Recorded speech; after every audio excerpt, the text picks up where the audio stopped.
I'm gonna teach you the 2 most consistent mistakes that gliders tend to make, and we're gonna start right now.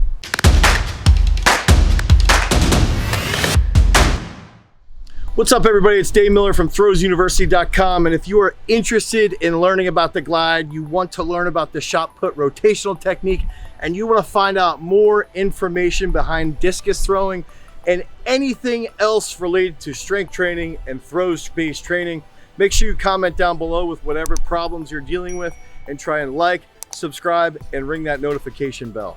So for over the last decade here at Garage Strength and at Throws University, we've had multiple women throw over 46 feet with the glide technique. We've had multiple men in high school throw right around 60 feet with the glide technique, and we have a senior male that has thrown the 16-pound shot 65 feet with the glide, and he's only 6'1", 265 pounds. So we have had a lot of work with the glide movement. We understand the glide, and we've troubleshooted multiple different individuals to try and fix their positions out of the back of the circle, including an NCAA All-American in a multi-event who tended to do this all the time when they were coming out of the back of the circle. So what are those 2 problems? Problem number 1, coming out of the back of the circle with a really high butt.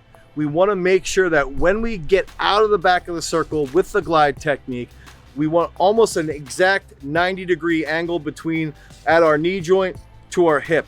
We want those hips to stay low, and we want our chest to stay draped over our quad. So when we get out of the back, we've got to make sure that the hips stay low and they drop. When the hips drop, that sort of pulls the thrower across the circle, and that helps keep that left foot low, and that makes the movement a little bit quicker. We can get to the middle of the circle much faster, but we need to make sure that our hips are staying low and our left foot in turn then stays below the left knee joint. The biggest problem with the glide coming out of the back of the circle is coming off of the toe.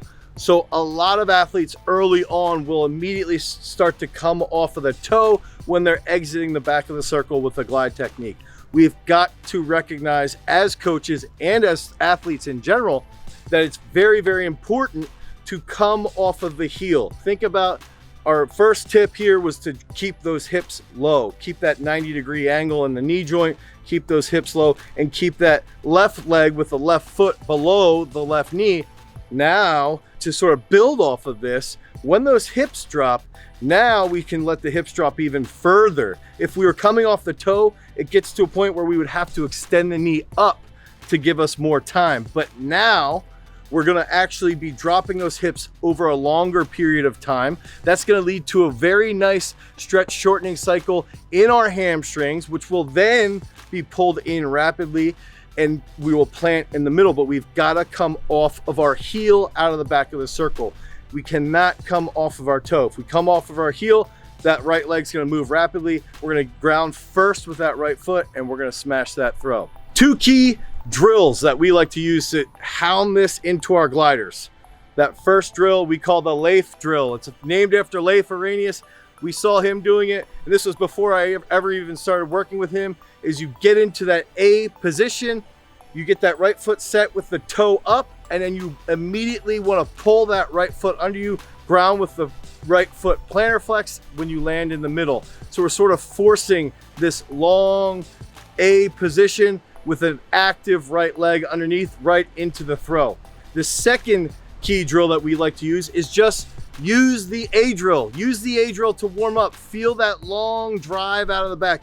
Feel the hips drop, and that right knee extend. Hold that position isometrically for about 5 to 7 seconds, and then you can bring that right foot underneath you, coming off of the heel. You can do that for 3 to 5 reps, 2 to 3 sets as warm-ups, and you're gonna start to really feel that good position of coming off of that heel. I recommend using both drills interchangeably. You can do them before you start to throw or even afterwards to really ingrain that good movement pattern. Make sure that we're dropping those hips, make sure that we're coming off of that heel.